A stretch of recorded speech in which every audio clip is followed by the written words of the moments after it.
নমস্কাৰ ডিটেনছন লগতে স্বাগতম জনাই এতিয়া আজিৰ প্ৰথম খবৰ মাজলৈ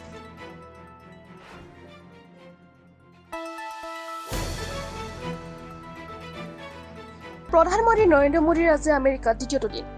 মঙলবাৰে আমেৰিকাত উপস্থিত হোৱাৰ পিছতে বিমানবন্দৰত প্ৰৱাসী ভাৰতীয় উষ্ম আদৰণি জনালে প্ৰধানমন্ত্ৰীগৰাকী নিউয়ৰ্কৰ আন্তঃৰাষ্ট্ৰীয় যোগ দিৱসত অংশ ল'লে প্ৰধানমন্ত্ৰীগৰাকী তদুপৰি 22 জুনত মাৰ্কিন ৰাষ্ট্ৰপতি জো বাইডেনেৰে বৈঠকত বহিব প্ৰধানমন্ত্ৰীগৰাকী নিগা মাৰ্কিন ৰাষ্ট্ৰপতিৰ সৈতে নৈশ অংশ ল'ব প্ৰধানমন্ত্ৰীগৰাকী 23 জুনত বহুজাতিক কোম্পানীৰ মুৰব্বীৰ সৈতেও বৈঠকত বহিব প্ৰধানমন্ত্ৰী নৰেন্দ্ৰ মোদী তথা মাৰ্কিন কংগ্ৰেছৰ যুটীয়া সদনতো মোদীয়ে প্ৰদান কৰিব ভাষণ Twitter doesn't have a choice but to obey local governments. If we don't obey local government laws, then we will get shut down. So the best we can do.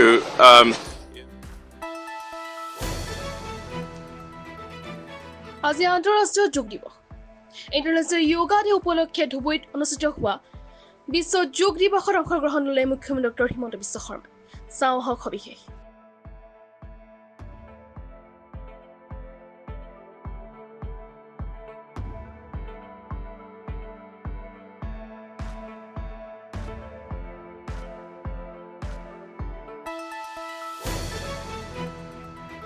মুকলি হল বহু প্ৰতীক্ষিত গংগাধৰ নৈৰ ওপৰত নিৰ্মিত দলংখন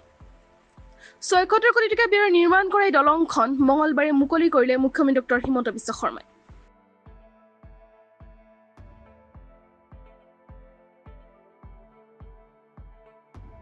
এটা অভাৱ দূৰ হ'ল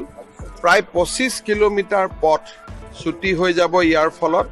আজিৰ দিনটো গোলকগঞ্জবাসী ৰাইজ আৰু ধুবুৰী জিলাৰ বাবে এটা অত্যন্ত গৌৰৱময় দিন অত্যন্ত আনন্দৰ দিন মই ধুবুৰী জিলাবাসী ৰাইজক এই দলংখনৰ দৈৰ্ঘ্য প্ৰায় 700 মিটাৰ ইপিনে ৰাইজৰ বিভিন্ন প্ৰান্তৰ লগতে তামোলপুৰতো বানৰ সংঘাত ভূটানৰ পৰা নামি অহা পানীয়ে খহালে দলং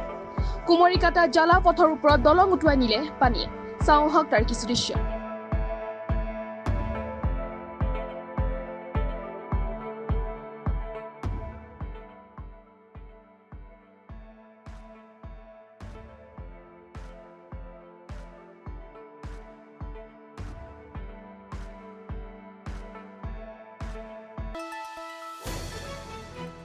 আজিৰ পৰা পোনপ্ৰথমবাৰৰ বাবে গোলাঘাটত অনুষ্ঠিত হৈছে শ্ৰী জগন্নাথ ৰথযাত্ৰা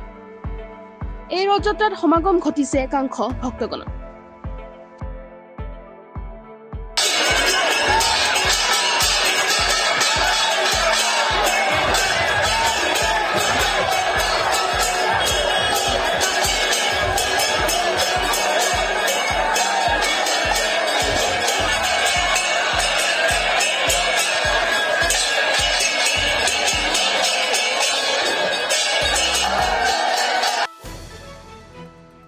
আমগুৰি বিভিন্ন দল সংগঠনৰ উত্তাল প্ৰতিবাদ ৰাজ্যৰ বিভিন্ন প্ৰান্তত সমষ্টিসমূহৰ পুনৰ নিৰ্ধাৰণক লৈ এই প্ৰতিবাদ সাব্যস্ত কৰিলে দল সংগঠনে এটা কথা কৈছে যে আমগুৰি সমষ্টিটো নিষেধ হ'বলৈ নিদিয়াৰ ক্ষেত্ৰত কেইবাবাৰো আন্দোলন ইতিমধ্যে হৈ গৈছে আৰু এই যে কালি ইতিমধ্যে তেওঁলোকে যি খচৰা প্ৰস্তুত কৰি উলিয়াইছে যে আমগুৰি সমষ্টিটো দুভাগত বিভক্ত হ'ল এই ক্ষেত্ৰত আজি আমি সকলো আমগুৰিবাসী ৰাইজ দল সংগঠন সকলোৱে আজি কেৱল মাত্ৰ এইটো এটা ট্ৰেইলৰ এইটো এটা আৰম্ভণি হৈছে